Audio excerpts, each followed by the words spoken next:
கர்த்தருடைய பரிசுத்தமுள்ள நாமத்திற்கு மகிமை உண்டாகட்டும். இந்த நாளிலே தேவனாகிய கர்த்தர் தேவனுடைய பிள்ளைகள் ஆகிய நம்மோடு கூட பேச விரும்பக்கூடிய காரியங்களை கர்த்தர் நமக்கு வெளிப்படுத்த விரும்புகிறார். ஸ்தோத்திரம். ஆண்டவர் சொல்றாரு, நல்லா கவனிக்கணும். இந்த காலகட்டத்தில் நமக்கு தேவைப்படுகிற ஒன்று விடுதலை. ஸ்தோத்திரம்.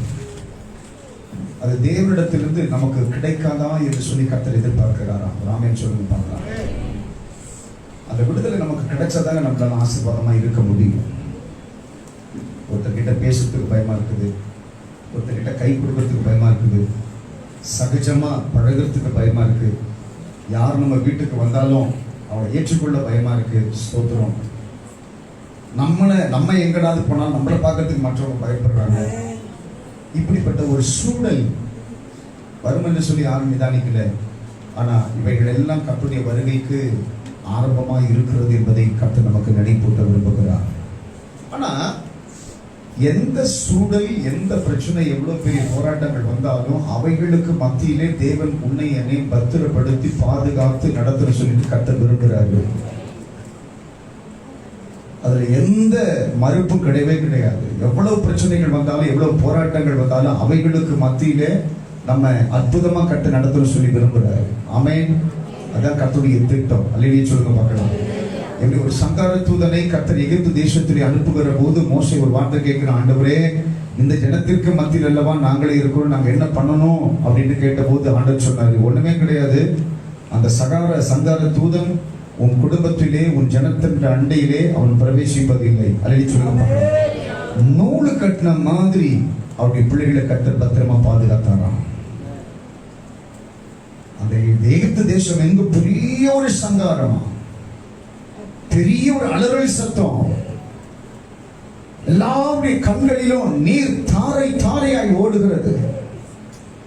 எல்லா குடும்பத்திலும் அழுகையும் அக்களிப்பும் பயங்கரமா மாறிடுச்சு.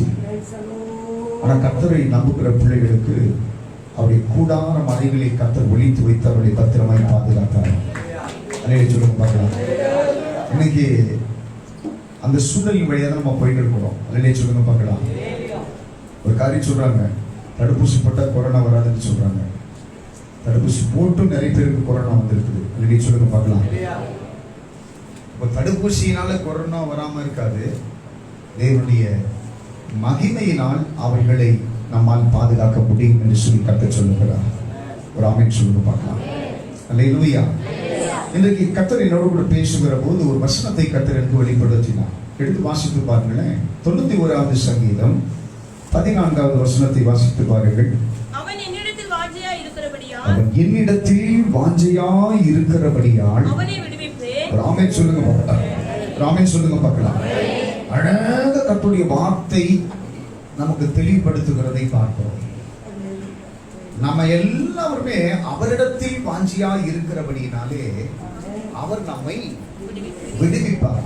ஆமென் சொல்லுங்க பார்க்கலாம். பக்கத்தில் இருக்கிறவனுடைய கையை பிடிச்சு சொல்லுங்க பார்க்கலாம். தேவன் விடுவிக்கக்கூடிய மனுஷியாய் கர்த்தரை வைத்திருக்கிறார். ஆமென். இவைகள் எல்லாம் தேவனாகிய கர்த்தர் தேவனுடைய பிள்ளைகளாகிய நமக்கு செய்கிறவராய் இருக்கிறாரா. ஆண்டவர் சொல்றாரு, என்னை நீ விரும்புகிறபடியினால், என்னை நேசிக்கிறபடியினால், என்னோடு கூட இருந்து நீ ஆராதிக்க விரும்புகிறபடியினால் உன்னை நான் விடுதலையாக்குவேன் என்று சொல்லி கர்த்தர் சொல்றார். அல்லேலூயா சொல்லுங்க பார்க்கலாம். அல்லேலூயா சொல்லுங்க பார்க்கலாம். நிறைய சீட்லாம் காலியா இருக்குது. நிறைய பேர் கொரோனாக்கு பயந்து நிறைய பேர் வரல. கொரோனா என்கிற பேரை வச்சுட்டு சில பேர் வரல. அது ஒரு சில பேருக்கு வராததுக்கும் அது ஒரு காரணமாயிடுச்சு. சில பேர் உண்மையாகவே பயந்து ஆராதிக்க வரல. நல்ல கவனிங்க பார்க்கலாம். ஒரு நோவாவுடைய பேழையை கர்த்தர் கொடுத்தாருனாக்கா அந்த பேழைக்குள்ள வியாதி வருவதற்காக அல்ல, வியாதியை விட்டு தம்முடைய பிள்ளைகளை வெளியே பாதுகாக்க. கவனிக்கணும். சில நேரத்துல நம்ம பயப்படுற பயமே நமக்கு பெரிய ஒரு ஆபத்தா மாறி இருக்கு. என்னை பொறுத்த வரைக்கும் என் நம்பிக்கை என்ன தெரியுமா? இந்த இடம் முழுவதும் கர்த்தருடைய அக்கினியால் நிரம்பி இருக்கிறது. ஒரு காலம் அந்த கொள்ளை நோயை கர்த்தர் உள்ள நுழைய விடவே மாட்டார். ஒரு காலம் கர்த்தரை தொழுதுகிற பிள்ளைகளை தொடவே தொடாது என்று சொல்லி நான் நம்புறேன். ஆமென். இதுவரைக்கும் என்னை சுற்றிலும் என் கண்ணுக்கு முன்னாடி நம்முடைய சபைக்குள்ள இருக்கிறவங்களுக்கு யாருக்கும் கொரோனா வரத்துக்கு இது வரைக்கும் கர்த்தர் அனுமதிக்கல. இனிமேலும் கர்த்தர் அப்படியே பாதுகாக்க சார் நான் விரும்புறேன். சொல்லுங்க பார்க்கலாம். அல்லேலூயா. அது மாதிரி இந்த போன வருஷம் கொரோனா பீரியட்ல நிறைய சபைகள் பூட்டப்பட்டிருந்தது. ஆனா இந்த சபை ஒரு நாள் கூட பூட்டப்படவே இல்லை. எல்லா வாரமும் ஆராதனை நடந்துட்டே தான் இருந்தது. மகத்துவமான காரியங்களை கர்த்தர் செய்துட்டே தான் இருக்கிறார். அல்லேலூயா சொல்லுங்க பார்க்கலாம். கர்த்தருடைய மகிமை.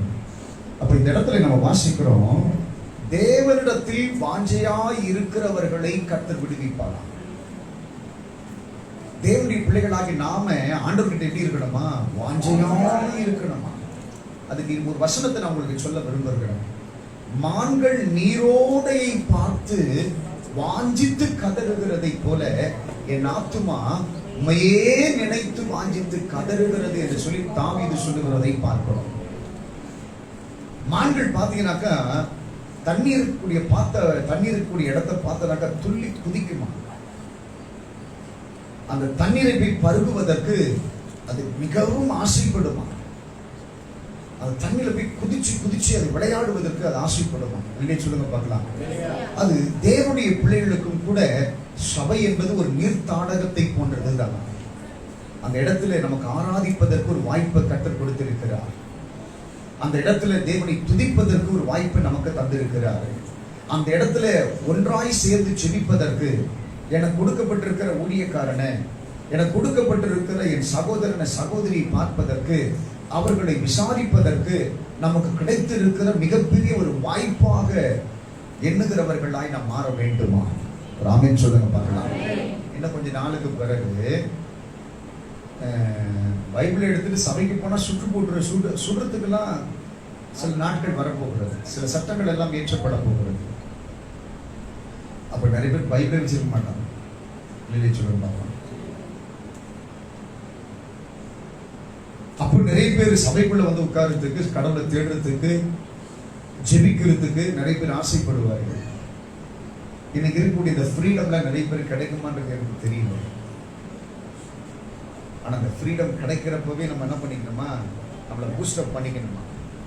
அப்படி சமூகத்தில் காத்திருந்து இன்னைக்கு கர்த்தர் கூட என்ன பேச போறாரு, கர்த்தர் என்னை எப்படி நடத்த போறாரு, இந்த சூழ்நிலையில கர்த்தர் என்னை எப்படி தப்பு வைக்க போறாரு, எனக்கு என்ன ஆலோசனை கொடுக்க போறாரு, என் வாழ்க்கை கர்த்தர் எப்படி மாற்ற போறாரு, என் கூட கர்த்தர் எப்படி பேச போறாரு, என் குடும்பத்தை அல்லது என்னுடைய பிள்ளைகளை, என்னுடைய மனைவியை, என்னுடைய கணவனை கர்த்தர் எப்படி நடத்தணும்னு சொல்லி விரும்புறாரு. நான் இனி பிரவேசிக்க போற நாள்ல நான் எப்படி இருக்க போறேன், எப்படி எனக்கு எதிர்த்து வரக்கூடிய பிரச்சனைகளை ஃபேஸ் பண்ண போறேன், இதெல்லாம் யார் நமக்கு சொல்லணும்? சத்தமா சொல்லுங்க, யார் சொல்லணும்? சத்தமா சொல்லுங்க, யார் சொல்லணும்? வெளியில அதை போட வச்சிருக்காங்கன்னா சத்தமா பேசாதீங்க. ஜெபம் பண்ண சொன்னா ஜெபம் பண்ண மாட்டேங்க. உங்களுக்கு சேர்த்து நான் ஜெபம் பண்ண வேண்டியதா இருக்கு. இல்லையே சொல்லி பார்க்கலாம். ஆண்டவர் கொடுக்கிற வாய்ப்புகள் ஒவ்வொன்றையும் நம்ம பயன்படுத்திக்கணும். இந்த காலத்தில் நீ மௌனமா இருந்தால் ரட்சிப்பு வேற வழியா வருமா? ரெடி சொல்லுங்க பார்க்கலாம். உங்ககிட்ட இருந்து வர ரட்சிப்பு வேற வழியில இருந்து வரக்கூடாது. உங்ககிட்ட இருந்து வரக்கூடிய உதவி வேற இடத்துல இருந்து வரக்கூடாது. உன்னிடத்தில் நடக்க வேண்டிய நன்மை வந்து வேற இடத்துல நடக்கக்கூடாது. ரெடி சொல்லுங்க பார்க்கலாம். அல்லேலூயா, அல்லேலூயா. தேவனுடைய பிள்ளைகளை பார்த்து இந்த கடைசி நாட்களிலே தேவனுடைய பிள்ளைகளுக்கு விரோதமாய் போராடி கொண்டிருக்கிற இந்த கொள்ளை நோயிலிருந்து எப்படி நம்மை பாதுகாத்துக் கொள்ள முடியும்? கவர்மெண்டே கலகி போயிருக்குது. கவர்மெண்ட்டுக்கு என்னென்ன பேச தெரியல. பத்திரிகையாளருக்கு ஒவ்வொரு கேள்வி கேட்கறதுக்கு பதில் சொல்ல முடியல. நிறைய சொல்லுங்க பார்க்கலாம். அவங்களும் என்னென்னோ பண்ணிட்டு தான் இருக்கிறாங்க. ஆனா இது எப்படி சமாளிக்கணும்ன்றது பெரிய பெரிய வல்லரசு நாடுகளுக்கு தெரியாத போயிடுச்சு. இது இரண்டாம் நிலையில இருக்கிற நம்ம. ஆனா மூன்றாம் நிலைக்கு சில பேர் போயிட்டாங்க. அதிலேயே சொல்லுங்க பார்க்கலாம். சில நாடுகள் போய்விட்டது. இந்த மூன்றாம் நிலையை நாம் எப்படி சந்திக்க போறோன்றது தெரியல. ஆரம்பத்தில் இருந்ததை போலவே இன்னும் அந்த கொள்ளை நோயினுடைய தாக்கம் என்பது அதிகரித்துக் கொண்டே இருக்கிறதா? பிரச்சனைகள் என்பது அதிகரித்துக் கொண்டே இருக்கிறது. ஸ்தோத்திரம். இதெல்லாம் நம்ம எப்படி ஃபேஸ் பண்ண போறோம், இதெல்லாம் எப்படி நம்ம ஒரு முடிவு கொண்டு வர போறோம்ன்றதுனாக்கா கர்த்தருடைய பலத்தில் மாத்திரம்தான் இதையெல்லாம் நம்மளால ஃபேஸ் பண்ண முடியும். அல்லேலூயா சொல்லுங்க பார்க்கலாம். அல்லேலூயா சொல்லுங்க பார்க்கலாம். பக்கத்தில் இருக்கிறவங்க கையை பிடிச்சு சொல்லுங்க பார்க்கலாம். உனக்கும் எனக்கும் விரோதமாய் உருவாக்கப்படுகிற எந்த ஒரு ஆயுதமும் வாய்க்காதே போகும். ஆமென் சொல்லுங்க பார்க்கலாம். அல்லேலூயா, அல்லேலூயா, அல்லேலூயா. ஆண்டவர் தெளிவா சொல்லிட்டாரு, நீ என்கிட்ட வாஞ்சையா இருந்தனாக்கா, என்னை விரும்பி ஏற்றுக்கொண்டாள், என்னை விரும்பி ஆராதித்தாள், விரும்பி என்னுடைய சமூகத்தில் ஜெபித்தாள், விரும்பி என்னோடு கூட உடன்பட்டு இருந்தாள், விரும்பி என்னுடைய நாமத்தை நீ மகிமைப்படுத்தினாள், உன்னை நான் உயர்ந்த அடைக்கலத்தில் வைப்பேன், உன்னை நான் கண்டிப்பா விடுவிப்பேன். சொல்லுங்க பார்க்கலாம். பக்கத்துல கைப்பிடிச்சு சொல்லுங்க பார்க்கலாம். நீங்க கர்த்தரை விரும்பி ஆராதித்தாள், நிச்சயமாய் கர்த்தர் உங்களை விடுதலை ஆக்குவார். ஆமென் சொல்லுங்க பார்க்கலாம். எவ்வளவு பெரிய பிரச்சனையில நீங்க சிக்கொண்டிருந்தாலும் சரி,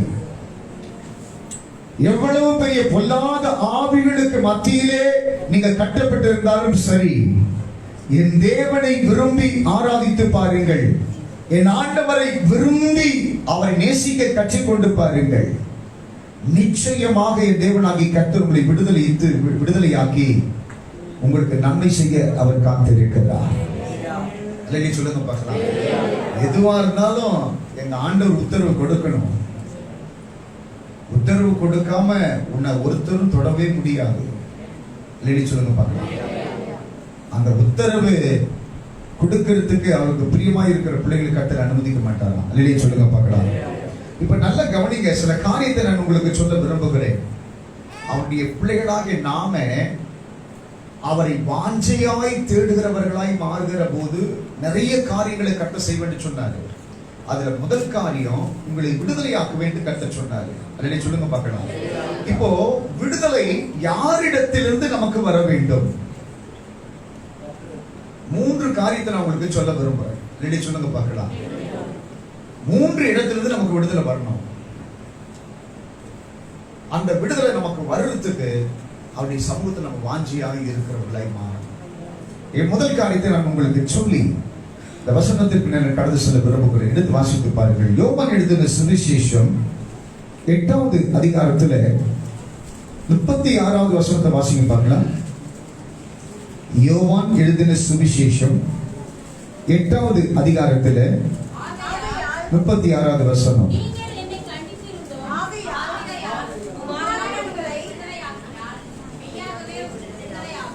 ஒரு ஆமென் சொல்லுங்க பார்க்கலாம். குமாரன் உங்களை விடுதலையாக்கினால் மெய்யாகவே நீங்கள் விடுதலை ஆவீர்கள். கையை தட்டி கர்த்தருடைய நாமத்தை பயன்படுத்துங்க. நல்ல கவனிக்கணும். இன்றைக்கு பிரயாசப்பட்டு தேவனுடைய சமூகத்திலே நாம் வந்திருக்கிற ஒரு முக்கியமான ஒரு நோக்கம் என்ன கேட்டீங்கன்னாக்கா, குமாரனிடத்தில் இருந்து ஒரு விடுதலை எனக்கு கிடைக்கணும். ஆமென் சொல்லுங்க பார்க்கலாம். குமாரன் மீன்ஸ் இயேசு கிறிஸ்துவிடத்தில் இருந்து எனக்கு என்ன வேணுமா? விடுதலை வேண்டும். நல்ல கவனிக்கணும். இயேசு உன்னை விடுதலை ஆக்கினால் மெய்யாகவே அடிமைத்தனத்தில் இருந்து விடுதலை ஆவாய். இயேசு உன்னை விடுதலை ஆக்கினால் மெய்யாகவே வியாதியிலிருந்து விடுதலை ஆவாய். இயேசு உன்னை விடுதலை ஆக்கினால் மெய்யாகவே கடன் பிரச்சனையிலிருந்து விடுதலை ஆவாய். இயேசு உன்னை விடுதலை ஆக்கினால் சத்துருவின் கட்டுகளில் இருந்து மெய்யாகவே விடுதலை ஆவீர்கள். இயேசு உங்களை விடுதலை ஆக்கினால் உனக்கு விரோதமாய் போரிடக்கூடிய பொல்லாத போராட்ட கட்டுகளில் இருந்து விடுதலை ஆக்கப்படுவீர்கள். இயேசு உங்களை விடுதலை ஆக்கினார். இயேசு என்ன விடுதலை ஆக்கணும். இடத்துல உட்கார்ந்துட்டு இருக்கிற எல்லாருடைய எண்ணமும் இயேசு என்ன விடுதலை ஆக்கணும். நீங்க பேசிட்டே இருக்கணும், கடவுளுடைய சமூகத்தில் பேசிட்டே இருக்கணும். ஆண்டவரே நீங்க தான் என்ன விடுதலை ஆக்கணும். ஒரு ஆபரேஷனுக்கு ஒரு பெண்மணி காத்துட்டு இருக்கிறாங்க. மார்பக புற்றுநோயில ஆபரேஷன் பண்றதுக்காக காத்துட்டு இருக்கிறாங்க. ஒரு 4 பேஷண்ட் இருக்கிறாங்க. 4வது பேஷண்டா இவங்க இருக்கிறாங்க. முதல்ல கொண்டு போன பேஷண்ட் ஆபரேஷன் பண்றப்பவே ஹார்ட் அட்டாக் வந்து இறந்துட்டாங்க. இந்த செய்தி வருகிறது. அடுத்த பேஷண்ட்டை கொண்டு போன நினைக்கிறாங்க. ஸ்தோத்திரம். அவங்க அன்கான்சியஸ்ல கொண்டு வந்து படுக்க வச்சிருக்கிறாங்க. இப்ப 4வது போகிறதுக்காக காத்திருக்கிற நேரத்தில் இவங்களுக்கு கூட ஒரு பதப்பதப்பு. இவங்க வாயில் இதை சொல்லிட்டே இருக்கிறாங்க. டாக்டர் வந்து சொல்றாரு, என்ன பயப்படுறீங்களான்னு கேட்கிறாரு. இல்லவே இல்லை. வேற என்ன பேசுறீங்க? இதை சொல்லணும்னு நினைக்கிறீங்களா என்ன கேட்கிறாங்க. இல்லவே இல்லை. அப்புறம் எது பேசுறீங்களா? என்ன பேசுறீங்க? இயேசு என்னை விடுதலை ஆக்கினார். நான் யாரையுமே நம்பல. நான் யாருமே எனக்கு விடுதலை கொடுப்பாங்கன்னு நினைக்கல. நேற்று தினத்துல பாத்தீங்கன்னாக்கா சினிமா துறையில இருக்கிற ஒருத்தர் இறந்துட்டார். 100% அவருக்கு பிளாக் இருக்கு அப்படி சொல்லி அவருக்கு ஹார்ட் அட்டாக் வந்துருக்கு சொல்லி இறந்துட்டாங்க. யோசிச்சு பாருங்க. 6 மாசத்துக்கு ஒரு ட்ரிப் ஜெனரல் செக்அப் பண்றாருங்க. 6 மாசத்துக்கு ஒரு ட்ரிப் ஜெனரல் செக்அப் பண்றாங்க. ஃபுல் சரீரத்தையும் செக்அப் பண்றாங்க. ஒரு ஹார்ட் அட்டாக் வந்துட்டு திடீர்னு வரக்கூடிய ஒண்ணும் கிடையாது. அந்த 3 முக்கியமான 3 டியூப் இருக்கு. அந்த முக்கியமான 3 டியூப்லயும் ஸ்தோத்திரம் நல்ல ரத்தம் அப்படி ஓடி இறங்கணும். ஸ்தோத்திரம். அது உடனே வரக்கூடிய ஒண்ணு கிடையாது. அது கொஞ்சம் கொஞ்சமா பிளாக் ஆகி ரத்தமே ஓட முடியாத ஒரு நிலைப்பாடு வருகிற போதுதான் அந்த அந்த மூச்சை வந்து நிறுத்தக்கூடிய அந்த சக்தி வருமா. ஸ்தோத்திரம். 6 மாசத்துக்கு ஒரு முறை செக்அப் பண்றவருக்கு இவ்வளவு பெரிய பிளாக் இருக்கிறது எப்படி தெரியாது போச்சுன்றது தெரியல. ஆனா இதெல்லாம் பார்க்கிற போது எனக்கு ஒரே ஒரு யாரையும் நான் குற்றப்படுத்தவோ இல்லை யாரையும் இது பண்ண விரும்பல. ஒவ்வொரு சம்பவம் நடக்கிற போது எனக்குள்ளே கர்த்தர் தேர்தலை கற்றுக் கொடுத்துட்டே இருக்கிறாரு. ஆண்டவர் சொல்றாரு, இது போல எத்தனை சம்பவத்தை நீ பார்த்திருக்கிற, உன் ஜனங்களுக்குள்ள இருக்கிறத பார்த்திருக்கிற. ஆனா உன் ஜனங்களை நான் எப்படி பத்திரமா பாதுகாத்து உன் ஜனங்களை பொறுத்த வரைக்கும் உங்களுக்கு மேல இருக்கிறது கர்த்தருடைய கிருபை என்று சொல்ல முடியும். கர்த்தர் உங்களை அழகா நடத்திட்டு இருக்கிறார் என்று சொல்ல முடியும். நமக்கு நிறைய பிரச்சனைகள் இருக்குங்க. ஆனா இன்னைக்கு வரையிலும் பிரச்சனை உங்களுக்கு மேல ஏறி வருது. கர்த்தர் விடல. நீ தான் பிரச்சனைக்கு மேல ஏறி நின்றுட்டு இருக்கிற. நான் திருப்பி நான் உங்களை பார்த்து சொல்றேன், உங்களை கர்த்தர் எப்படி எல்லாம் பாதுகாத்துட்டு இருக்கிறான்றது கர்த்தர் கொஞ்சம் நினைச்சு பாருங்க. கர்த்தர் உங்களை எப்படி நடத்துறாருன்றத பாருங்க. நீ போற இடமெல்லாம் உனக்கு போராட்டம், நீ போற இடமெல்லாம் உனக்கு பிரச்சனைகள், எப்பவுமே உனக்கு போராட்டம் முடியல. இது ஒண்ணு நமக்கு புதுசும் கிடையாது. ஆனா நல்ல கவனிங்க, இவைகளுக்கு மத்தியிலே ஒன்றும் உன்னை புரண்டு போகாதபடி அவர் அவ்வளவு அழகா உன்னை நடத்திட்டு உன்னை பாதுகாத்துட்டு உன் மேல கவனம் வச்சுட்டு இருக்கிறாருனாக்கா நீங்க எல்லாம் விலையேறி பெற்றோர் என்று தான் சொல்லணும். அல்லேலூயா, அல்லேலூயா, அல்லேலூயா, அல்லேலூயா. கிருபை பாக்குறப்போ அதைதான் கர்த்தர் எனக்கு நினைவுபடுத்திட்டு இருந்தாரு. அவருடைய சொத்து வந்துட்டு எத்தனையோ கோடி இருக்குதான். ஸ்தோத்திரம். அத்தனை கோடி இருந்துட்டு அவருடைய ஜீவனை அவர்களை பாதுகாக்க முடியல. பெரிய பெரிய மருத்துவர்கள் எல்லாம் கண்காணிச்ச பிறகு கூட அவரை பாதுகாக்க முடியல. அவரை சுற்றி எத்தனையோ மிகப்பெரிய உறவுகள் எல்லாம் அவரையும் பாதுகாக்க முடியல. இது எதுவுமே நம்ம கிட்ட கிடையாது. ஆனா நம்மை கர்த்தர் பத்திரமாய் பாதுகாத்துட்டு இருக்கிறாரு. அதுதான் அவர் நம்மை வச்சிருக்கிற மிகப்பெரிய இரக்கம் சொல்லலாம், கிருபை சொல்லலாம். அவர் நம்மளை எவ்வளவு நேசிக்கிறார் என்பது சொல்லலாம். அல்லடி சொல்லுங்க பார்க்கலாம். ஆண்டு சொன்னாரு, மந்தையில இருக்கிறவங்களுக்கும் மந்தையில அல்லாதவர்களுக்கும் நான் வித்தியாசத்தை உண்டாக்கும் காலம் வந்திருக்கிறது என்று சொல்றாரு. நான் திருப்பி சொல்றேன், தேவனுடைய சமூகத்துல இருக்கிறவங்களுக்கும் தேவனுடைய சமூகத்துல இல்லாதவர்களுக்கும் ஒரு வித்தியாசத்தை உருவாக்கும் நாள் வருகிறது என்று சொல்லி கர்த்தர் சொன்ன வார்த்தையை நிறைவேற்றும் காலம் வருகிறது. ஆண்டு சொல்றாரு, நீ என்னை விரும்பி நேசிக்கிற தேவனுடைய பிள்ளையாய் இருக்கிறதினாலே குமாரன் உன்னை விடுதலை ஆக்குவதற்கு ஏதுவானவனாய் இருக்கிறான். முதல் விடுதலை எங்க இருந்து வரணுமா? குமாரன் நம்ம இயேசு நம்ம விடுதலை பண்ணணுமா?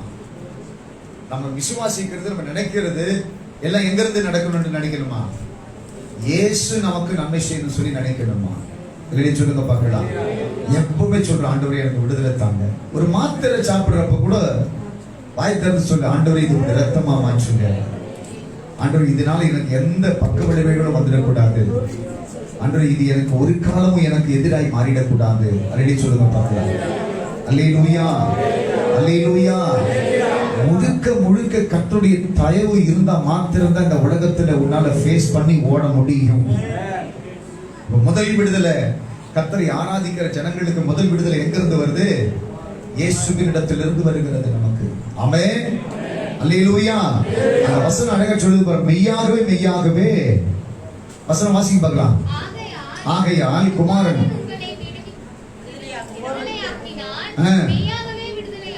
நல்ல கவனிங்கப்பா. உனக்கு உண்மையான ஒரு விடுதலை கிடைக்கணும்னாக்கா குமாரன் கண்டிப்பா உங்களை விடுதலை ஆக்கணும். அவரிடத்திலிருந்து உங்களுக்கு விடுதலை வரணுங்க. ராமன் சொல்லுங்க பார்க்கலாம். எனக்கு விடுதலை யாரிடத்திலிருந்து வரணும்? யாரிடத்திலிருந்து வரணும்? குமாரனிடத்திலிருந்து எனக்கு ஒரு விடுதலை வரணும். குமாரன் என்னை விடுதலை ஆக்கினால் தான் விடுதலை ஆக முடியும். அவரிடத்திலிருந்து தான் எனக்கு நன்மை வரணும். நம்ம எதிர்பார்ப்புகள் எல்லாம் அவரை பார்க்கணுமா? அவரிடத்துல தான் எனக்கு கிடைக்கணும் சொல்லி யோசிக்கணுமா? எனக்கு எது செய்தாலும் அவர் தான் ஏன் செய்யணும்? எனக்கு எது நடந்தாலும் அவர் தான் எனக்கு நடத்தணும். என் வாழ்க்கையில எதை நான் சந்தித்தாலும் அது அவர் எனக்கு கொடுக்கக்கூடியதா இருக்கணும். அது வாழ்வானாலும் சரி, அது தாழ்வானாலும் சரி, அது எந்த சிச்சுவேஷனை கொடுத்தாலும் சரி, அது என் தேவன் எனக்கு கொடுக்கக்கூடியதாக இருக்கணும். வேற எந்த ஒரு இதுவும் எனக்கு வேணவே வேண்டாம். அல்லேலூயா சொல்லுங்க பார்க்கலாம். அல்லேலூயா சொல்லுங்க பார்க்கலாம். அல்லேலூயா சொல்லுங்க பார்க்கலாம். சில நேரங்கள்ல பிசாசு தந்திரமா சிலரை கவிழ்க்க பார்ப்பானா. யூதாசை தந்திரமா கவிழ்க்க பார்த்ததை போல ஒரு 30 வெள்ளிக்காசு ஒரு பையில வச்சுட்டு எதிரவனுக்கு வேணும்னு கேட்ட உடனே யூதாஸ் சொன்னா, ஐயோ இயேசு வேண்டாம், எனக்கு என்ன வேணும்? 30 வெள்ளிக்காசு தான் வேணும் சொல்லி நினைச்சான். அவன் ஒரு பெரிய பிளான்லாம் பண்ணிருப்பான். இந்த வெள்ளிக்காசை வச்சு நான் சுகபோகமா வாழ்ந்துருவேன் நினைச்சான். அல்லேலூயா சொல்லுங்க பார்க்கலாம். அல்லேலூயா. அந்த 30 வெள்ளிக்காசு அவன் கண்ணுக்கு முன்னாடி பெருசா இருந்தது. இயேசுவின் மூலமாய் அவனுக்கு கிடைக்கக்கூடிய நன்மைகள் எல்லாம் ரொம்ப பெருசா அவனுக்கு தெரியல. இன்னைக்கு நிறைய கிறிஸ்தவர்களுடைய பார்வையில் கூட இயேசு அப்படித்தான் இருக்கிறாரு. கல்வாரி சிலுவையை உனக்காக சுமந்த அந்த சிலுவையில் இருந்து பல வெற்றிகளை கர்த்தர் உனக்கு கொடுக்க காத்திருக்கிறார். அது தேவனுடைய பிள்ளைகளுக்கு பெருசா தெரியலங்க, பெருசா தெரியல. ஆனா உலகமும் உலகத்தில் உள்ளவைகளும் மாய்மாலமான சில காரியத்தை கொடுக்க நினைக்கிறது. அதை பெருசா நினைச்சிட்டு இருக்கிறாங்க நிறைய பேரு. பெருசா நினைச்சு அது பின்னாடி ஓடிட்டு இருக்கிறாங்க. அதற்கு முக்கியத்துவம் கொடுக்கிறாங்க. அதுதான் எனக்கு வேண்டும் என்று சொல்லி நினைக்கிறார்கள். அது இல்லாட்டி என்னால் வாழ முடியாது சொல்லி நினைக்கிறாங்க. கிடையவே கிடையாதுங்க.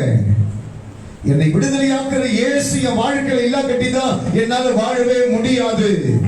அவர் எனக்கு சுகம் கொடுக்கா கட்டி நான் சமாதானமா வாழ முடியாது. அவர் எனக்கு ரட்சிப்பு கொடுக்கா கட்டி இந்த உலகத்தில் ஆசீர்வாதமா இருக்க முடியாது. அவர் எனக்கு கொடுக்கணும். அவரிடத்திலிருந்து எனக்கு எல்லாம் வரணும். அந்த பக்தர் சொல்றாரு, வானத்தையும் பூமியும் உண்டாக்கினே கர்த்தரிடத்தில் இருந்து எனக்கு ஒத்தாசி வரணும். எப்ப இயேசுவிடத்திலிருந்து தான் சகல காரியமும் நமக்கு கிடைக்கணும். நம்ம எதிர்பார்க்கிற விடுதலை எங்க இருந்து வரணும்? வானத்தையும் பூமியும் உண்டாக்கின இயேசுவின் இடத்திலிருந்து நமக்கு வரணும். கர்த்தரடி யாரை யாரை குறித்து சொல்லப்பட்டிருக்கிறது? இயேசு கிறிஸ்துவை குறித்து தான் சொல்லப்பட்டிருக்கிறது. ஆமென், அல்லேலூயா. அப்போ அந்த மகிமையான தெய்வத்தினிடத்திலிருந்து எனக்கு என்ன வரணும்? ஒரு விடுதலை கிடைக்கணும். அந்த விடுதலை கிடைச்சதுனாக்கா உன் வாழ்க்கை சமாதானமா இருக்கும் என்று சொல்லி கர்த்தர் விரும்புகிறார். தேவனுடைய பிள்ளைகளாகிய நீங்களும் நானும் பரத்திலிருந்து கிடைக்கக்கூடிய விடுதலைக்காக காத்திருக்கணுமா? இரண்டாவது விடுதலை கர்த்தர் எங்கிருந்து கொடுக்கணும் சொல்லி நினைக்கிறார். எடுத்து வாசித்து பாருங்கள். யோவான் எழுதின சுவிசேஷம் 8வது அதிகாரத்துல 32வது வசனத்தை வாசிங்க பார்க்கலாம். சத்தியத்தையும் அறிவீர்கள், சத்தியத்தை அறிவீர்கள், சத்தியம் உங்களை விடுதலையாக்கும் நல்ல கவனிங்க பார்க்கலாம். அடுத்த காரியத்தை கர்த்தர் சொல்றாரு. எங்க இருந்து விடுதலை வரணுமா? உன் கையில இருக்கிற வேத புஸ்தகம், அந்த புஸ்தகத்தின் மூலமாகத்தான் கர்த்தர் என்ன பண்றாரா, ஒரு விடுதலையை உனக்கு கொடுக்க வேண்டும் என்று சொல்லி கர்த்தர் எதிர்பார்க்கிறார். ஆமென் சொல்லுங்க பார்க்கலாம். அல்லேலூயா சொல்லுங்க பார்க்கலாம். சத்தியத்தை அறியணுங்க. சத்தியத்தை அறிகிற அறிவை எனக்கு தாரும் என்று சொல்லி பக்தர் சொல்லுகிறதை பார்க்கிறோம். அந்த சத்தியம் ஒரு தேவனுடைய பிள்ளைகளுக்குள்ளே நிலைத்திருக்குமானால், அவருடைய வார்த்தைகள் தேவனுடைய பிள்ளைகளுக்குள்ளே ஆழமாய் புதைந்திருக்குமானால், அந்த சத்தியம் தேவனுடைய பிள்ளைகளை விடுதலையாக்குமா. மோசே தேவனுடைய ஜனங்களை எல்லாம் செங்கடலுக்கு முன்பதாக நிற்க வைத்திருக்கிற போது தன்னை பின்தொடர்ந்து வருகிற ஒரு அரக்க கூட்டத்தை பார்க்கிறான். அவன் ஆண்டவர்கிட்ட சொல்ற, ஆண்டவரே நாங்க என்ன செய்யட்டும், இந்த சமுத்திரத்தை நாங்கள் எப்படி கடப்பது, எகிப்திலே பிரேத கல்லறைகள் இல்லை என்று சொல்லியா இந்த வனாந்தரத்திலே மரிக்கும்படி எங்களை கொண்டு வந்தீர் என்று சொல்லி என்னை பார்த்து மரிதளிக்கிற ஜனங்களுக்கு நான் என்ன செய்யட்டும் என்று சொல்லி புலம்புறான். உடனே ஆண்டவர் சொல்றாரு, நீ என்னிடத்திலே புலம்புகிறது என்ன கேட்டுட்டு கர்த்தர் சொல்றாரு, உன் கையில் இருப்பது என்ன என்று கேட்கிறாரு. அவன் சொல்றான் கோல் அப்படின்றான். நல்ல கவனிங்க பார்க்கலாம். ஆண்டவர் கேட்கிறாரு, உன் கையில் இருக்கிறது என்னையாண்டு கேட்கிறாரு. அவன் சொல்றான், சாதாரணமா சொல்றான் கோல் என்றான். அல்லேலூயா சொல்லுங்க பார்க்கலாம். அந்த வார்த்தைக்கு என்ன அர்த்தம்னாக்கா, இது என்ன ஒரு கோல், இதை வச்சு என்ன பண்ண முடியும் அப்படின்ற ஒரு வார்த்தையை அவன் என்ன பண்றானா எடுத்து சொல்ற மாதிரி சொல்றான். அப்ப ஆண்டவர் சொல்றாரு, அந்த கோலை நீ பயன்படுத்தினாலே உன் பிரச்சனை எல்லாம் மாறிடும். அது என்ன கோல்னாக்க, ஏசாயா சொல்றாரு, அவனுடைய வார்த்தை எனக்கூடிய கோலை மோசேயுடைய கையில கர்த்தர் கொடுத்தார். நல்ல கவனிக்கணுங்க. எப்பவுமே மோசேயுடைய கையில ஒரு கோல் இருந்தது. சீனாய் மலையிலே ஆடுகளை மேய்த்து கொண்டிருக்கிற போது அவன் கையில ஒரு கோல் இருந்தது. அது என்ன கோல்? அது என்ன கோல்? ஆடு மேய்க்கிற கோல். அந்த கோலை வச்சு பெரிய அற்புதம் செய்ய முடியாது. நல்ல கவனிக்கணும். அந்த கோலை வச்சு உன்னால ஒண்ணும் பண்ண முடியாது. அது போலதான் கர்த்தர் உனக்கு ஒரு வேலையை கொடுத்தாருனாக்க, கர்த்தர் கொடுத்ததுனால அந்த வேலை உனக்கு ஆசீர்வாதமா இருக்கு. கர்த்தர் உனக்கு ஒரு ஐஸ்வர்யத்தை கொடுத்திருக்கிறாருனாக்கா அது கர்த்தர் கொடுத்தது. அதனால மாத்திரம் எந்த ஒரு வாழ்க்கையில எந்த ஒரு காரியத்தை நம்மளால செய்திட முடியாதுங்க. சில நேரங்களில் நம்ம மனசுல நினைச்சுப்போம், இப்படிலாம் இருந்தா இப்படிலாம் இருந்தா இப்படிலாம் பண்ணிடலாம், இப்படிலாம் வச்சிடலாம், இப்படிலாம் ஆயிடலாம்னு சொல்லி நம்ம கற்பனை வளர்ப்போம். பாத்தீங்களா, அதெல்லாம் ஒண்ணு இல்லாம குடிச்சுடா போயிடும். அல்லேலூயா சொல்லுங்க பார்க்கலாம். அதுக்கெல்லாம் இடம் கொடுக்காதீங்க. நீ இடம் கொடுக்க வேண்டிய ஒரே ஒரு நபர் என் ஆண்டவராக இயேசு மட்டும்தான். அல்லேலூயா சொல்லுங்க பார்க்கலாம். இப்ப பாருங்க, ஆடு மேய்க்கிற அவனுடைய கோலை கீழே போட சொல்லி திருப்பி என்ன பண்ணாரா, அந்த கோலை எடுக்க சொல்லுவார். எடுக்க சொல்லுகிற போது அது தேவனுடைய கோலாய் மாற ஆரம்பிக்கிறது. இவன் என்ன நினைச்சிட்டு இருக்கிறான், ஆடு மேய்க்கிறப்ப நம்ம வச்சிட்டு இருந்தோம் பாத்தீங்களா, அதே கோல் தான் நம்ம கிட்ட இருக்குன்னு சொல்லி நினைச்சிட்டு இருக்கிறான். ஆனா ஆண்டவர் என்ன நினைச்சிட்டு இருக்கிறாரு, இப்போ அவங்க கிட்ட இருக்குது ஆடு மேய்க்கிற கோல் இல்ல, இந்த செங்கடலை இரண்டாக பிரிப்பதற்கு வலிமையுள்ள வார்த்தையை கூடிய கோல் அவரிடத்தில் இருக்கிறது. அதாவது ஆண்டவர் சொன்னார், என்கிட்ட ஏமா முறையிடுற, இந்த பிரச்சனைகளை ஃபேஸ் பண்ணக்கூடிய அளவுக்கு உனக்கு அதிகாரம் இருக்கிறது. இந்த உபத்திரவத்தை இரண்டாக உடைக்கிற அளவிற்கு உனக்கு வலிமையை கர்த்தர் கொடுத்து இருக்கிறார். இந்த கிருபையை நீ பெறுகிற அளவிற்கு திராணி உள்ளவனாய் கர்த்தரை மாற்றி இருக்கிறார். இந்த பிசாசுக்கு முன்னாடி எதிர்த்து நிற்பதற்குண்டான கிருபைகளை கர்த்தருக்கு கொடுத்திருக்கிறார். எத்தனை பேர் ஆமென் சொல்லி கரங்களை தட்டி கர்த்தருக்கு மகிமை சொல்ல முடியும்? உன்னால கூடாது முடியாது என்று சொல்லாத. நீ கேட்கிற தேவனுடைய வார்த்தைகள் உன்னை புணர வைக்கும். நீ கேட்கிற கர்த்தருடைய வார்த்தைகள் உன்னை உயர்த்துமா. அதனால சொல்ல, நீ சாதாரணமான மனுஷன் கிடையாது. நீ கேட்கிற ஒவ்வொரு வார்த்தைகளும் உனக்குள்ள என்ன ஆயிட்டு இருக்குமா, ஆழமான கிருபைகளை உன்னை மேலோங்கி நிற்கும்படி உனக்கு செய்யுமா. நல்ல புரிஞ்சுங்க, உன் கையில இருக்கிற அந்த வேத புஸ்தகம் என்பது எந்த புஸ்தகத்தோடு கூட ஒப்பிட முடியாத அளவுக்கு மேன்மையான புஸ்தகமா. குறிப்பிட்ட வருடங்களுக்கு முன்பதாக இந்த வேத புஸ்தகத்தை யாரும் படிக்க கூடாது என்பதற்காக அரசாங்கம் பெரிய பெரிய திட்டங்கள் எல்லாம் வகுத்து இதை கிழிக்கிறதுக்கும் இதை ஒழிக்கிறதுக்கும் எத்தனையோ முயற்சிகள் எல்லாம் அநேக நாடுகள்ல செய்தாங்க. எல்லாமே தோத்து போய் கடைசியில் இந்த புஸ்தகம் அதிகரித்து எல்லாருடைய கலைகளின் விருப்பத்தை கட்டத்திற்கு சொல்லுங்க பார்க்கலாம். அல்லேலூயா. கிறிஸ்தவன் சாதாரணமான மனுஷனுக்கெல்லாம் கிறிஸ்தவன் எப்படிப்பட்டவன் தெரியுது. ஆனா கிறிஸ்தவனுக்கு தான் கிறிஸ்தவனுடைய பவர் வலிமையை தெரியல. தந்தை பெரியார் சொன்னாரு, கிறிஸ்தவனை விட்டுறான், அவனை ஒன்னும் பண்ணிடாத, அவன் பண்ண அவன் பெருகிட்டே தான் இருப்பான். ஒரு கிறிஸ்தவன் வந்து ஒரு மூட்டை பூச்சிக்கு சமமானவனா. அவனை நசுக்கிறனாக்கா அந்த ரத்தத்திலிருந்து பல பூச்சி வெளிப்படும், பல பூச்சி வெளியே வந்துட்டே இருக்கும். அதனால அவன் போக்குல அவனை விட்டுட்டனாக்கா அவன் அவனாவே இருப்பான். இல்ல அவனை நசுக்கி அவனை காயப்படுத்த நினைச்சனாக்கா அவனுக்குள்ள இருந்து பல லட்சங்கள் புறப்படுமா. ராம சொல்லுமா. அதுக்கு என்ன அர்த்தம்? அவன் வலிமை உள்ளவன், அவன் வலிமை உள்ளவன், அவனுக்குள்ள இருக்கிறவர் மகத்துவமானவர். அவனை ஒரு காலம் யாராலும் ஒழிக்க முடியாது, அவனை ஒரு காலம் யாராலும் சிதைக்க முடியாது. அவனுக்குள்ள இருக்கிறதெல்லாம் கிருபை, அவனுக்குள்ள இருக்கிறதெல்லாம் கிருபை. பல முறை இந்த தேவனுடைய வார்த்தைகள் தான் தேவனுடைய பிள்ளைகளுக்கு ஆதரவாக இருக்கிறது. நான் எப்பவுமே சொல்லி இருக்கிறேன், காற்று நுழைய முடியாத இடத்திலும் கூட தேவனுடைய வார்த்தை தேவனுடைய பிள்ளைகளுக்கு விடுதலையாக இருக்கிறதா. இரண்டாவது நமக்கு விடுதலை கிடைக்கிறதுக்கு காரணம் தேவனுடைய வார்த்தை. தேவனுடைய வார்த்தையை அனுப்பி உன்னை நான் குணப்படுத்துவேன் என்று கர்த்தர் சொல்றாரு. எத்தனை பேர் நம்புறீங்க? கர்த்தருடைய வார்த்தையை அனுப்பி கர்த்தர் குணப்படுத்துவாரா? கர்த்தருடைய வார்த்தையை அனுப்பி கோணலானவைகளை கர்த்தர் செவ்வையாக்குவாரா? கர்த்தருடைய வார்த்தையை அனுப்பி உன்னை உயர்ந்த அடைக்கலத்தில் கர்த்தர் வைப்பாரா? ஒரு ஆமென் சொல்லுங்க பார்க்கலாம். இந்த வார்த்தையை சாதாரண நினைக்காதீங்க. வார்த்தைகளை உள்ள கொண்டு போய் சேர்க்க வேண்டிய உன்னுடைய கடமை, அதை பத்திரப்படுத்த வேண்டிய உன்னுடைய கடமை. அல்லேலூயா சொல்லுங்க பார்க்கலாம். அல்லேலூயா. பெண்கள் எடுத்துட்டீங்கன்னாக்கா அவங்களுடைய அடுப்பறையில என்னென்ன பொருள் எங்கெங்க வச்சிருக்கிறான்றது கரெக்டா அவங்களுக்கு தெரியும். பல திங்ஸ் இருக்குது. அந்த என்ன சொல்லுவாங்க, சமையல்கட்டில் பார்த்தீங்கன்னா பழைய திங்ஸ் இருக்கு. புதுசா போற யாருக்குமே தெரியாது எது எங்க இருக்குதுன்னு சொல்லி. அல்லேலூயா சொல்லுங்க பார்க்கலாம். ஆனா கரெக்டா பருப்பு இருக்கிற இடத்துல பருப்புல கை வைப்பாங்க, சக்கரை இருக்கிற இடத்துல சக்கரை கை வைப்பாங்க, கடுகு இருக்கிற இடத்துல கடுகுல கை வைப்பாங்க. நான் கேட்கிறேன், எவ்வளவு ஞாபக சக்திங்க அது. வேறுட்டு நம்ம நினைக்கிறதுனால தான் அந்த சக்தி வருது. இது நம்ம தான் பார்க்கணும், நம்ம தான் பராமரிக்கணும், நம்ம தான் இந்த காரியத்தை செய்யறதுனால நடக்குது. இல்லைன்னு சொல்லுவாங்க. அதே போல இந்த கர்த்தருடைய வார்த்தை, இந்த விடுதலையாக்கக்கூடிய கர்த்தருடைய வார்த்தை தனக்கு வேண்டும் என்று சொல்லி நினைப்பாயானால் இந்த இருதயத்திலே பத்திரப்பட்டு நிற்கும் அந்த வார்த்தை. அந்த கோன் எடுத்து அந்த சமுத்திரத்திற்கு முன்னாடி அவன் நீட்டுறான், கடல் இரண்டாக பிளக்குதுங்க.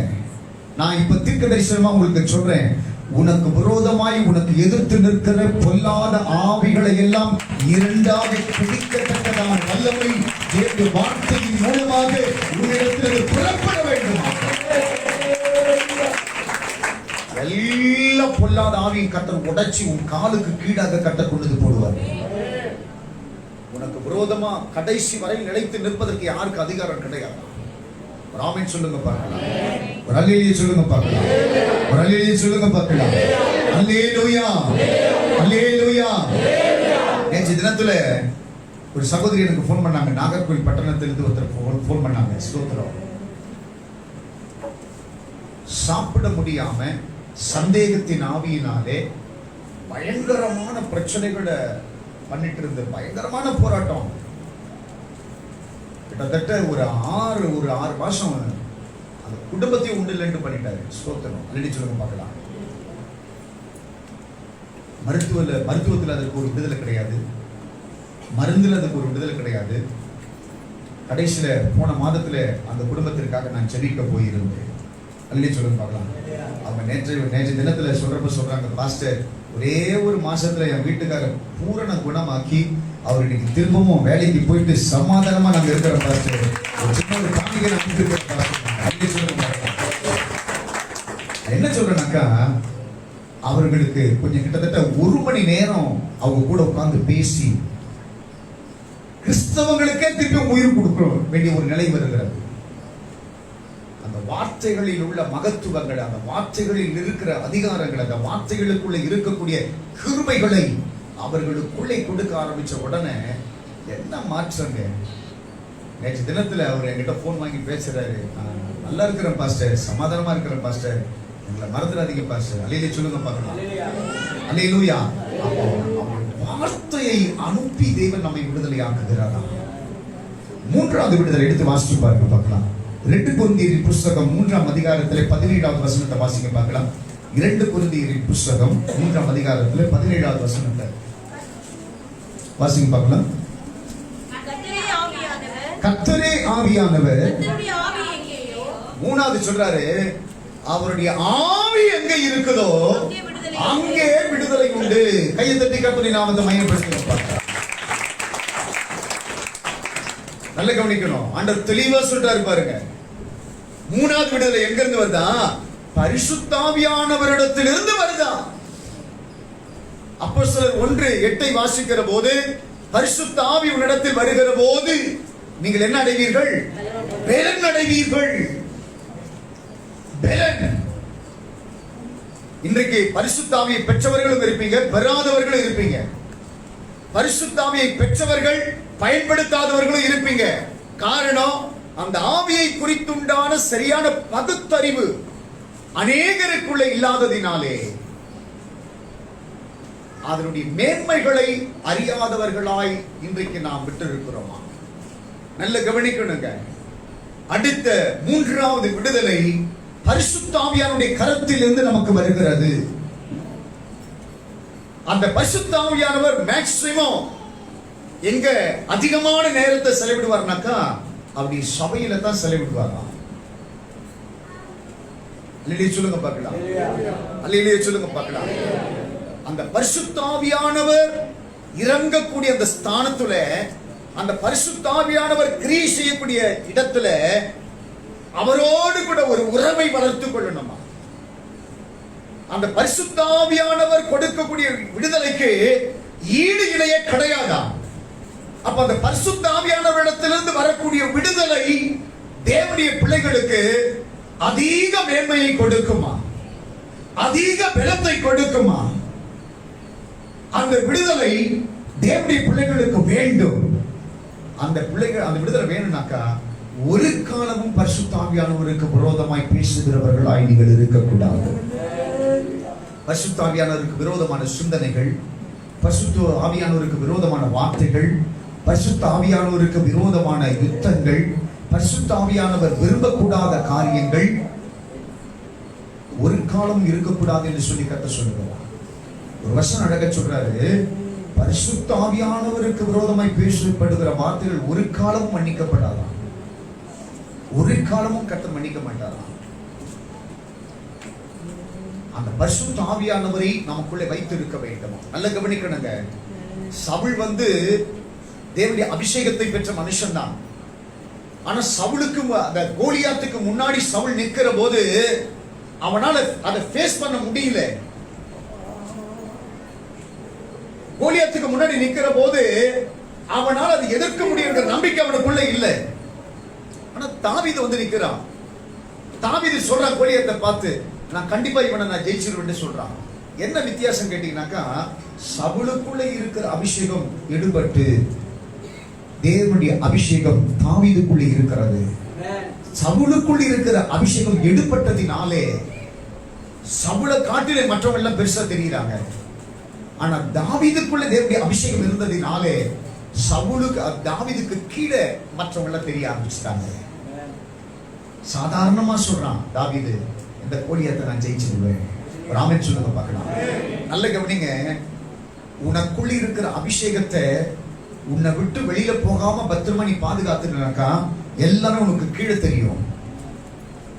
உனக்குள்ள இருக்கிற அபிஷேகத்தை நீ இழந்துட்டனாக்கா எல்லாமே உனக்கு மேல தெரியும். நீ கீழே போயிடுவ. எப்பவுமே நல்லா புரிஞ்சுங்க, இந்த உலகத்துல எல்லாவற்றை காட்டிலும் உயர்ந்த நிலையிலே கர்த்தர் உன்னை வைத்திருக்கிறாரா? எந்த நிலையில வச்சிருக்கிறாரா? உயர்ந்த நிலையில வச்சிருக்கிறாரா?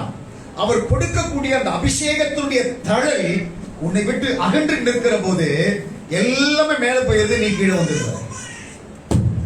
என்ன கவனிங்க பார்க்கலாம். எல்லாமே மேல போயிருது, நீ மாத்திரம் கீழே வந்துடுற. அப்பதான் உனக்குள்ள பயம் வருது. நல்ல கவனிங்க பார்க்கலாம். எப்போ உன்னுடைய ஆவியை நீ அவிழ்த்து போடுகிறாயோ அப்பெல்லாம் உனக்குள்ள பயம் வருது. எப்ப உனக்குள்ள அவிசுவாசமான எண்ணம் வருது தெரியுமா? பரிசுத்த ஆவியானவருக்கு இடம் கொடாமல் இருக்கிற போது உனக்குள்ள பயம் வருகிறது. பரிசுத்த ஆவியானவருக்கு இடம் கொடாமல் இருக்கிற போது உனக்குள்ள அவிசுவாசமான வார்த்தைகள் வருகிறது. தேவனோடு கூட இருக்கிற உறவில விரிசல் வருகிறது. உனக்கு நடக்கக்கூடிய அற்புதங்கள் எல்லாம் விரிசல் பட ஆரம்பிக்கிறது. உனக்கு ஆண்டவர் கொடுத்தவைகள் எல்லாம் விரிசல் பட ஆரம்பிக்கிறது. உனக்கு கர்த்தர் கொடுத்திருக்கிற எல்லாமே குறைபட ஆரம்பிக்கிறது. இதெல்லாம் எப்ப நடக்கிறதுனாக்கா உனக்குள்ள இருக்கிற அபிஷேகத்தை நீ அவிழ்த்து கூட நினைக்கிற போது, அபிஷேகம் உன்னை விட்டு விலகி நிற்க நினைக்கிற போது இதெல்லாம் உனக்கு நடக்க ஆரம்பிக்கிறதா. மூன்றாவது விடுதலை உனக்குள்ளே இருக்கிற அபிஷேகம் தான் அது கொண்டு வரும். ராமன் சொல்லுங்க பார்க்கலாம், ரணிலே சொல்லுங்க பார்க்கலாம், பக்கத்தில் இருக்கிறவங்க கையை பிடிச்சு சொல்லுங்க பார்க்கலாம். உங்களுக்குள்ளே இருக்கிற அபிஷேகத்தை பாதுகாத்துக் கொள்ளுங்கள். அந்த அபிஷேகம் தான் உனக்கு ஜெயத்தை கொண்டு வர முடியும். அந்த அபிஷேகம் தான் உனக்கு விடுதலையை கொண்டு வர முடியும். அந்த அபிஷேகம் தான் உனக்கு நன்மை செய்ய முடியும். அபிஷேகத்தை பத்திரமாக பாதுகாத்துக் கொள்ளுங்கள். கவனிங்க பார்க்கலாம், நீங்கள் தேவன் எதிர்பார்க்கக்கூடிய அவர் விரும்பக்கூடிய ஒரு மனுஷனா இருக்கிற போது 3 விதத்திலே கர்த்தர் உங்களுக்கு விடுதலை கொடுக்கிறவராய் இருக்கிறாரா. முதல் விடுதலை யார் மூலமா கர்த்தர் கொடுக்கிறாரா? நீ ஆராதிக்கிற இயேசுவின் மூலமாய் கர்த்தர் உனக்கு கொடுக்கிறாரா. இரண்டாவது விடுதலை நீ வாசிக்கிற வேத வசனத்தின் மூலமா, தேவனுடைய வார்த்தையின் மூலமாய் கர்த்தர் உனக்கு கொடுக்கிறாரா. மூன்றாவது விடுதலை உனக்குள்ள இருக்கிற பரிசுத்த ஆவியின் நிமித்தமாக கர்த்தர் உனக்கு விடுதலை கொடுக்கிறாரா. அல்லேலூயா சொல்லுங்க பார்க்கலாம். விடுதலை குறித்த 3 காரியங்களை நம்ம கவனிச்சோம். இன்னும் கர்த்தரை விரும்பி நீ ஆராதிக்கிற போது கர்த்தர் உனக்கு என்னெல்லாம் செய்வார்ன்றது அடுத்த வாரத்தை நம்ம பார்ப்போம். எல்லாம் கண்ண மூடுங்க பார்க்கலாம். எல்லாம் அப்படி கண்ண மூடுங்க பார்க்கலாம். தகப்பனே நன்றியோடு கூட துதிக்கிறோம். தகப்பனே துதிக்கிற ஆண்டவரே, துதிக்கிற ஆண்டவரே, துதிக்கிற ஆண்டவரே. அப்பா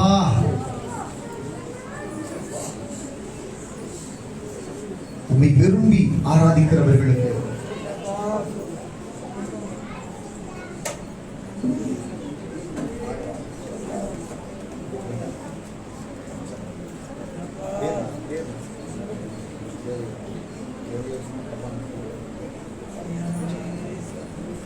சரி கவனிங்க, எல்லாம் அப்படியே கண்ண மூடி நம்ம ஜெபம் பண்ணலாம். கொஞ்ச நேரம் ஆண்டவர் சொல்ற வார்த்தைகளை அந்த ஜெப சுந்தரியோடு கூட நம்ம பார்ப்போம். பிள்ளைங்க யாரும் பேசக்கூடாது. எல்லாம் கண்ண மூடுங்க, எல்லாம் கண்ண மூடுங்க, எல்லாம் முட்டி போடுங்க, எல்லாம் உட்காராதீங்க, முட்டி போடுங்க. சோத்திரம், எல்லாம் முட்டி போடுங்க. ஆண்டு ஜெபத்தில் முட்டி போடுங்க. சோத்திரம். ஏன் சோம்பலுக்கு இடம் கொடுக்குறீங்க? எல்லாம் நேர்முடங்க நில்லுங்க. கர்த்தர் யாரையும் முடமாக்கல. கர்த்தர் யாருக்கு பலன் கொடுக்காம இருக்கல. கர்த்தர் எல்லாரையும் பராக்கிரமசாலியா கர்த்தர் வச்சிருக்கிறார். ஆண்டு சொன்னாரு, கர்த்தரை ஆராதிக்க விரும்புகிற உனக்கு ஆண்டவர் 3 விதங்களிலே உனக்கு விடுதலை கர்த்தர் கொடுப்பட்டு சொல்றாரு. ஒன்று, நீ ஆராதிக்கிற உன் ஆண்டவர் இயேசுவின் மூலமாக. இரண்டாவது, உன் இருதயத்திலே பதிய வைத்திருக்கிற தேவனுடைய வார்த்தைகளின் நிமித்தமாக.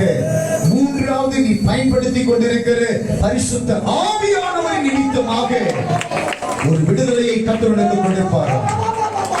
ஒரு ஜெயத்தை கர்த்தர் உனக்கு கொடுப்பாரா. ஒரு மேன்மையை கர்த்தர் உனக்கு கொடுப்பாரா.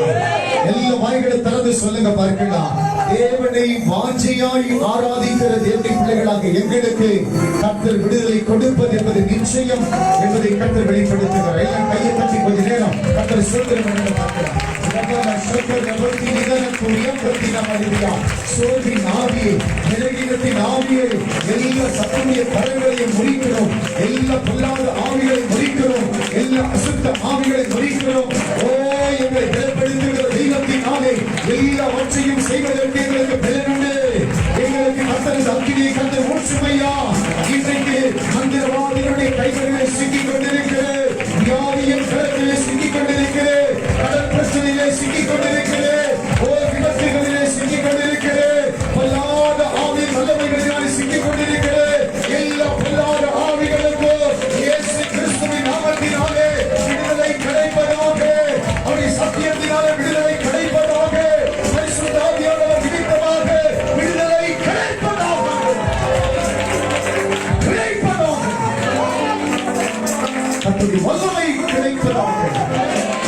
அன்பு பிள்ளைகளுக்கு விரோதமாய் போராடாத. என் அன்பு பிள்ளைகளுக்கு விரோதமாக கிரியை செய்யாதே.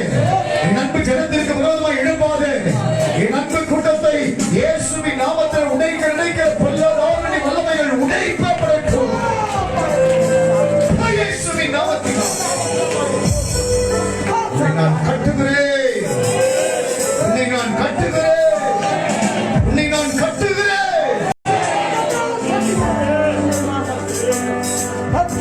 எங்கப்பா உன்னை மகிமை, எங்கப்பா நீ கிருபை, எங்கப்பா நீ தயவு என் ஜனத்தை சூழ்ந்திருக்கட்டும் ஆண்டவரே. என் ஜனத்திற்கு மத்தியிலே இருக்கட்டும் ஆண்டவரே. ஒரு கிருபையின் கரங்கள் என் ஜனத்தை மூடி மறைத்திருக்கட்டும் ஆண்டவரே.